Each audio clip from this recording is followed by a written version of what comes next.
Hello, hello, everyone. Happy Motivational Monday. My name is Kira, and I am your host for today's session.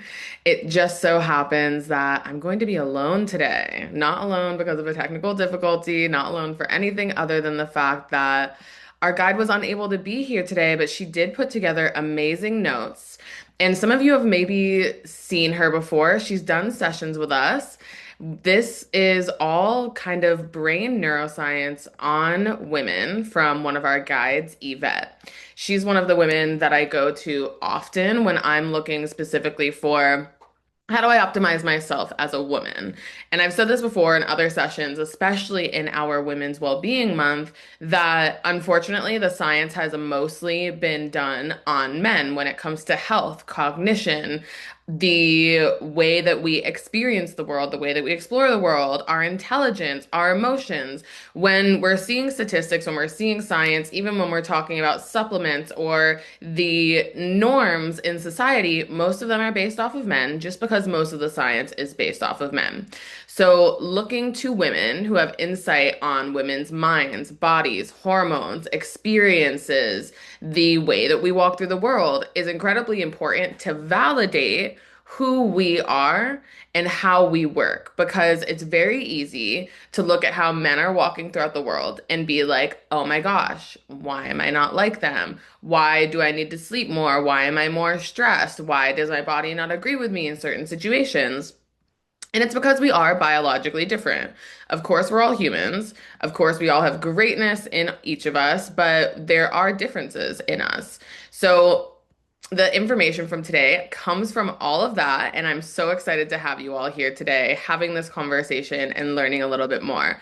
I learned so much from Yvette, and I'll share her profile as we get closer to the end of the session. But I learned so much from Yvette on this session and why it's so important as we're navigating. And whether you're a male or a female, regardless of how you identify, this can be a really valuable conversation for anyone. And that's why we put the women's well-being programming together during, it's public programming, right? In all of our Life Guides members, so males and females can be here. We also have June upcoming where we are going to be doing men's well-being. So we wanted to be able to help all levels of Life Guides and our members be able to have these conversations that matter, find our uniqueness, find the ways that we work best, and also give ourselves permission to do that. So we're going to start the conversation today with why women's brain health matters because we're different, right? So, what's really interesting, and I love this statistic because it always boggles my mind.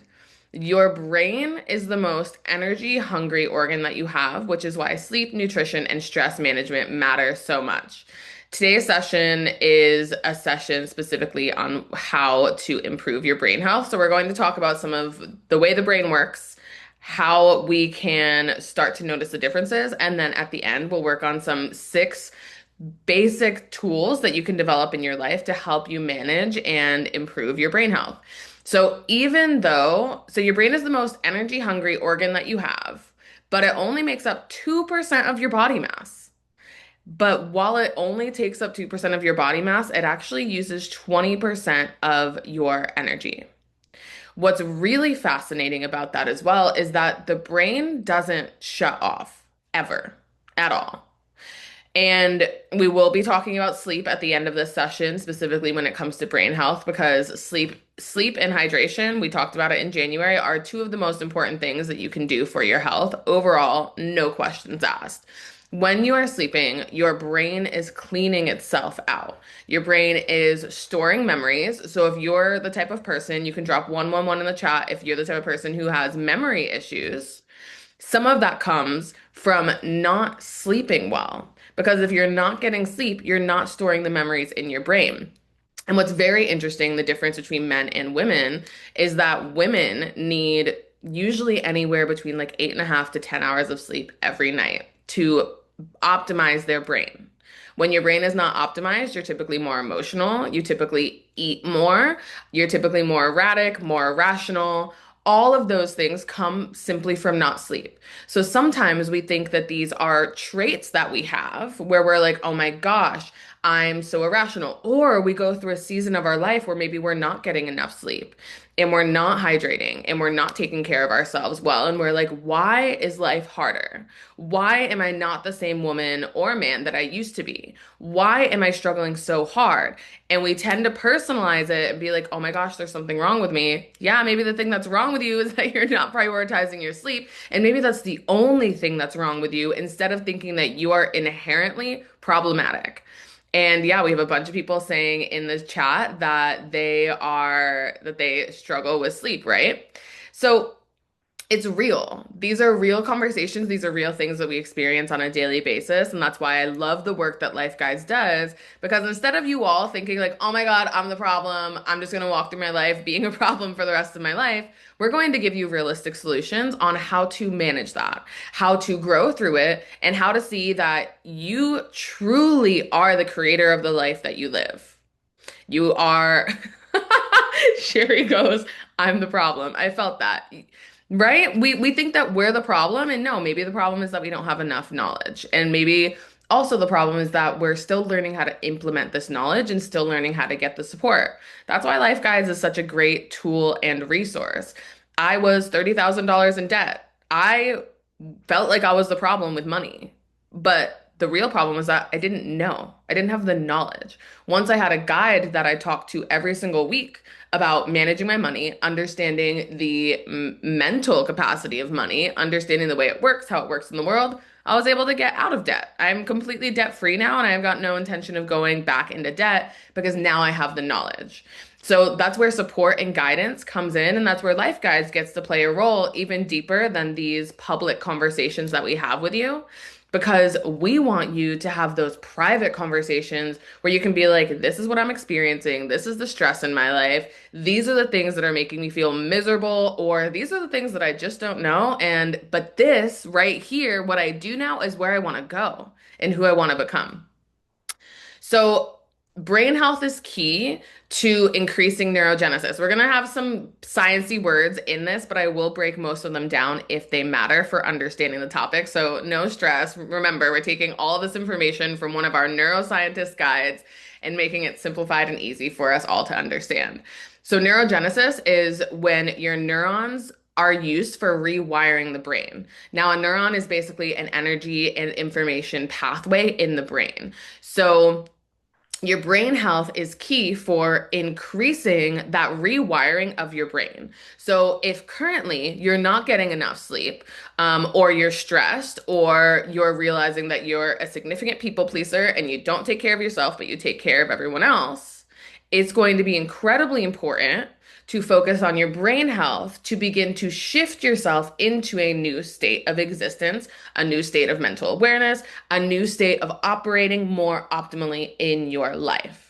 So sometimes we realize that there's a problem, but we don't change our actual experience in our body to help us solve that problem. And that's sometimes why we just end up kind of on this hamster wheel. And you can drop 222 in the chat if you feel at times in your life that you are on that hamster wheel. You're like, oh my gosh, I have this problem. I want to solve it. I don't know how to solve it. Or you're like, I want to do this. You do it for 2 days and then you don't do it anymore. Yeah, the twos are in the chat. Exactly. So brain health is key to changing that. And what happens as well is it also is going to help you with focusing on those neurochemicals that are going to help you make those changes. Oxytocin, serotonin, dopamine. So oxytocin is a bonding hormone. That one is really great when you are with people that you love, when you have accountability partners who are cheering you on and they're like, you're doing so good, even though we sometimes want monumental results, but really the growth that we actually see is minimal over time. And we have someone cheering us on to get to that monumental result. That's huge. Serotonin is more of like the satisfaction of the life that you live. So maybe instead of focusing on like where we need to go, we can focus on where we're at right now. Where are we at right now? What is good in our life right now? Where were we in the past? How have we grown? And allowing us to see like we can be satisfied right now while also using dopamine as the neurochemical that really pushes us to do something new, novelty, exciting. do just like becoming a whole new person. That's the dopamine that we're searching for. But a lot of us don't have the bonding to satisfy that or the internal satisfaction to allow ourselves to let dopamine do the work in the way that it's supposed to. So, what's a truth about women is that many women are carrying dual cognitive loads, which means that your brain is doing at least double the work, which is in career and caregiving. A lot of women are in that boat. Drop 333 in the chat if that's you. And what's interesting is that women report higher levels of chronic stress and anxiety than men. So you've heard me say this. All the women in the chat are like, wait, me, I'm doing everything. I'm caretaking, I'm working, I'm trying to take care of myself, I'm trying to be fit, I'm trying to eat well, I'm trying to read more books instead of scrolling endlessly on TikTok. I'm trying to drink more water. Help, right? So we have to remember too that, and this is very important as a woman, this is how I walk through the world as a woman. I know that this world was not made for women. If there's no science that has validated the women's experience, then this world hasn't been made for us. And women only got the freedom to be like free, expressive people within the past 50 years. Society takes much longer than 50 years to form. So we're seeing that, okay, this society in this world is not inherently made for women. So what does that mean? That means that we have to take even a higher sense of responsibility for our care in a world that tells us otherwise. So we perceive stress higher than men. Always. Men can be in the exact same stressful situation as us, but we'll perceive that stress significantly higher, typically because we're already at max capacity in our cognitive loads. We also see that there's sandwich generation responsibilities as a caretaker. And what that means is that there are a lot of women who not only are taking care of their children, but they're taking care of their parents as well. And it's really interesting. We'll talk a little bit more about the different parts of our brain that operate differently. But when we talk about women having a larger hippocampus, this is the part of the region that focuses on memory, emotional region, higher empathy, and we're more adept at reading nonverbal cues. So, why typically does that stress of caretaking for children and older parents end up falling on women? Probably because we have the brain power for us to acknowledge and realize significantly that there's care that needs to be taken care of. We have the empathy to hold that, and we also have the emotions to realize like this is a trying time for someone and I need to support them. Now, not every woman is a caretaker. There are men that are caretakers. There have been really cool laws that have been passed to even give men equal rights as women when it comes to caretaker. And this was like all in like the 70s and 80s. But there's been times that have changed, right? And one of the things that really fascinated me once I started to get into the brain specifically with this topic is I've got a twin brother. I've spent my whole entire life wondering why me and my twin brother are so different. If you look at astrology, human design, gene keys, everything that like is based off of your birth chart, our charts are exactly the same. But why are we so different? Our brains are different, right? My brother would never take care of our aging parents. He's already said that. I would feel like maybe I have to. I've got more of that empathy. And again, these are just averages. There are men who have significant empathy. There are men who have significant emotional intelligence and emotional IQ. But this is what we're starting to see of what the brain says in the differences between men and women. We also, as women, have a higher blood flow in our prefrontal cortex, which, and you guys are going to love this based on last week's conversation, is linked to higher intuition. Women are known for being more intuitive. That is one of the things that women have in for centuries and for generations and for eons have been known for and have been celebrated for is our ability to be more intuitive. So again, women, we talked about this last week. We need to think less about life and we need to feel more through life. Men's brains are hardwired more for thinking than women's brains are. Women's brains are more hardwired for feeling, for emotion, for empathy, for intuition. So again, when we have the conversation that we live in a man's world and it's our responsibility to take care of ourselves, We have to understand what is our capacity? What is our bandwidth? What do we have the ability to do today? What do we not have the ability to do today? Men's hormone cycles happen in 24-hour increments. They go through their full hormone cycle every single day. We go through it every 28 days. Every single day is different for us. Every single day for men is the same in regards to their hormone flow. Very, very important. That higher blood flow in our prefrontal cortex is also linked to higher levels of collaboration and higher levels of self-control, which I think we see in society as well. Women are significantly more likely to have support systems than men. Men struggle having support systems. Men struggle expressing their emotions. A lot of this is due to societal programming, but also maybe it's due to the brain a little bit. And that's what we'll be talking about during the men's well-being session, is we're going to bring men in to talk about how do we manage and alleviate those stresses for men, right? Studies are also showing that caregiving stress is linked to lower cognitive performance. The more balls you have to juggle, the more that you are taking care of others, the lower cognitive performance your brain is going to have, which means you're probably going to forget things a little bit more. Basic math might be a little bit harder. You may need a little bit more time to process and think about things. And it doesn't mean that that necessarily has to change. Maybe you're not in a circumstance where anyone is able to help caregive. Or maybe this conversation helps you realize maybe I have people around me who want to help me hold this burden. Women are so much better at collaboration in our brains, right? So we can see that this is important because what we start to see as well is that women make up about 2/3 of people living with dementia in the United States due to stress. So if you're having this dual cognitive load, if you are noticing that your cognitive performance is declining, which means that your mental state is starting to struggle, whether it's like mental, like anxiety, depression, things along those lines, or maybe it's memory, basic math, waking up, feeling good every day, things along those lines, that is going to lead to dementia. These are the things where if you want to live a long, beautiful life, you need to start taking accountability for it now. So if you're like, wow, every single day I am stressed all day, I feel like I'm running on a hamster wheel every single day, maybe it's time for you to do something about that. If you want to live a long, beautiful life, drop 444 in the chat if you want to live a long, beautiful life. I do. It's my whole entire life purpose. I watched my grandmother deteriorate from Alzheimer's. I've worked with my mom for the past maybe 15 years on making sure that she's taking care of her health as well. I also started going to the gym and bringing my mom with me because I started realizing once women are in their elder age, and this is anyone, men or women, but once you have your first fall, you're significantly more likely to have your second fall.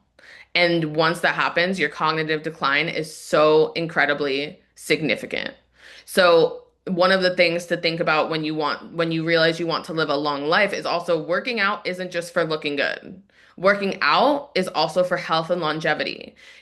There are doctors that can tell your longevity based on how strong your thighs are, because that is what is going to help you maintain your balance and make sure that you live that stable life, which will lead to having your cognitive function for so much longer. Now, another statistic as well is that women are about twice as likely to experience anxiety disorders due to stress. And we talked about this also last month during our stress and anxiety month. This is real. Women are also more likely to acknowledge and internalize their stress, which I think is because we have that ability to have more empathy. We have that higher intuition. We are more adept at reading nonverbal cues. We're able to have that emotional experience in ourselves, right? While men are more likely to dissociate or externalize. So when women internalize, we're bringing it inside of ourselves. We're thinking about it. We're processing. We're like, why is it me? Why am I like this? What's going on? What can I change? What can I do? How long have I been like this? goes on and on and on and on and on and on and on. With men, they're more likely to dissociate or externalize. So maybe they'll go out and go on a crazy run or find a way to get that energy out, right? Instead of just leaving it inside. And there are things that we can learn from men. I've learned that instead of staying in this internalized stress for so long, I'll just go to the gym and throw around some weights for an hour. I feel infinitely better. Just because we have the ability to acknowledge our emotions doesn't mean that we have to acknowledge them at all times. Sometimes we've got to move on as well. So, what stress actually does to the brain is that overwork doesn't just exhaust the brain, it actually reshapes the brain when you've overworked yourself. So, stress shifts the brain from thinking to surviving. And when we are in that survival mode, stress is going to produce cortisol in our bodies, which eat the neurons in the brain. Remember, we talked about the neurons, those information highways in our brains?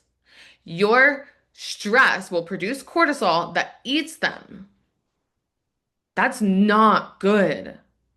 When we start seeing the brain declining and the body caving in on itself, it's things like this. And usually it happens for many, many years prior to having significant decline.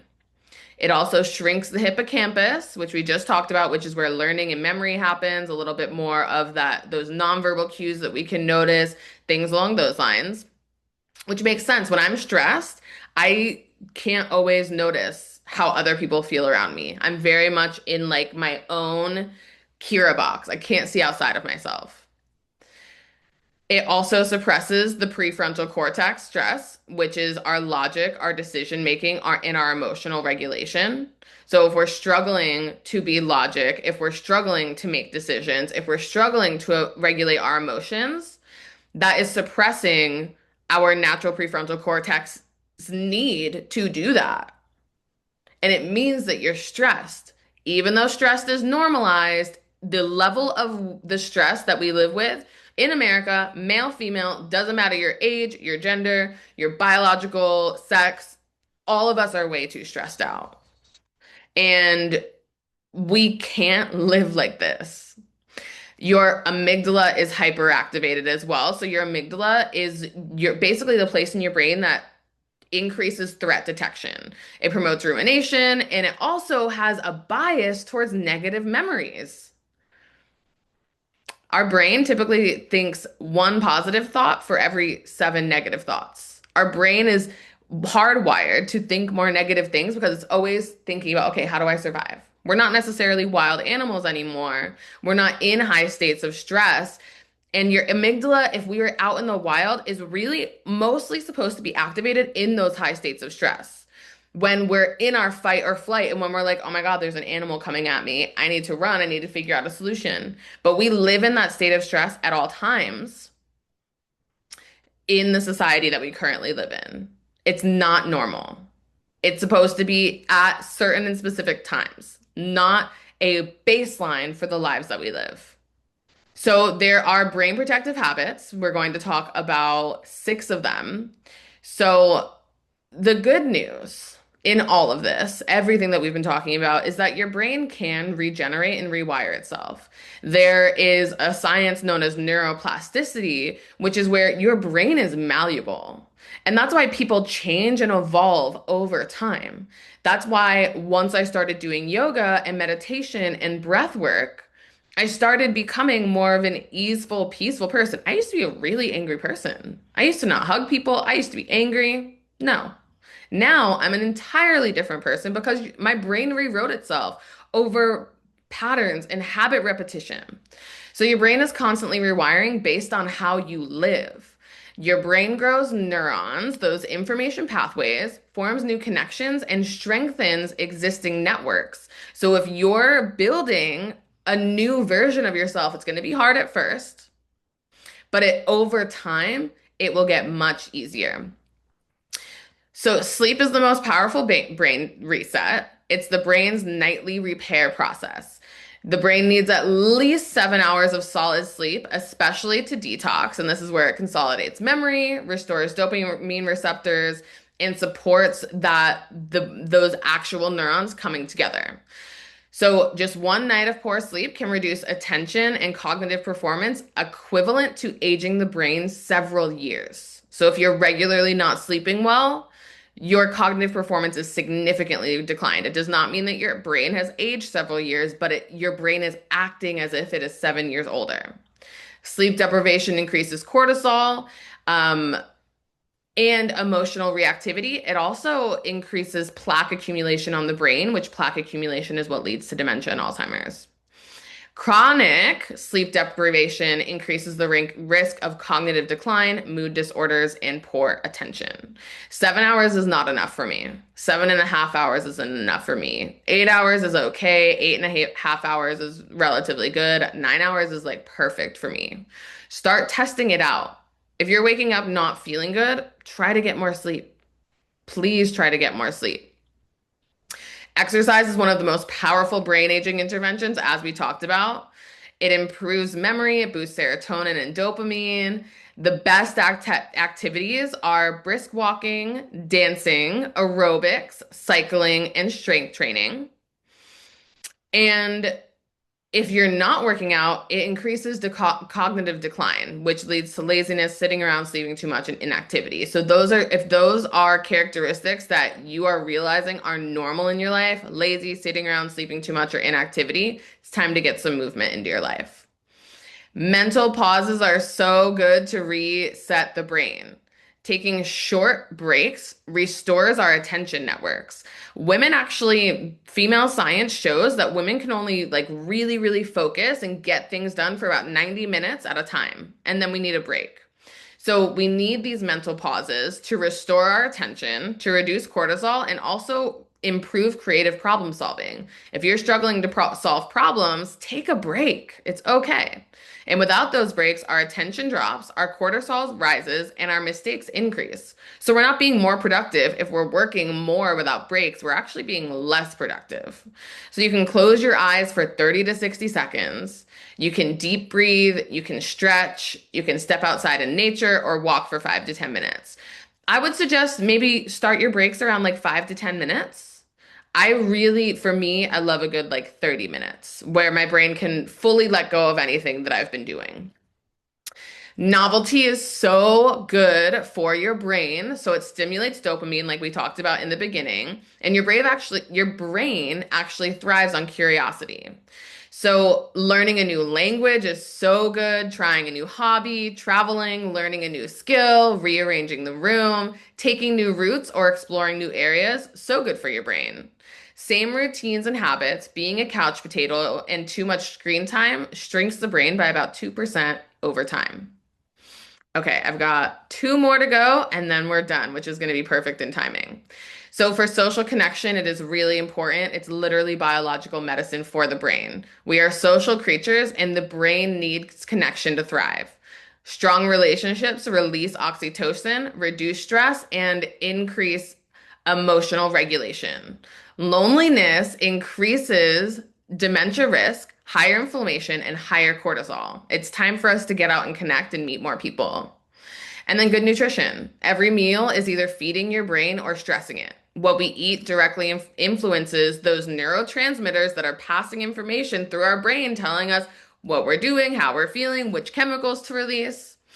It can influence inflammation and brain cell health.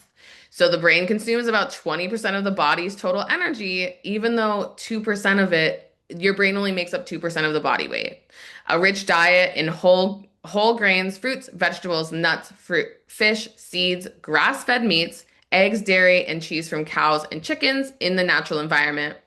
Omega-3s, salmon, walnuts, and flax seeds help maintain the structure and communication of the neuron, and it builds those brain cells, increases communication in your brain, increases memory, and reduces the inflammation of your brain.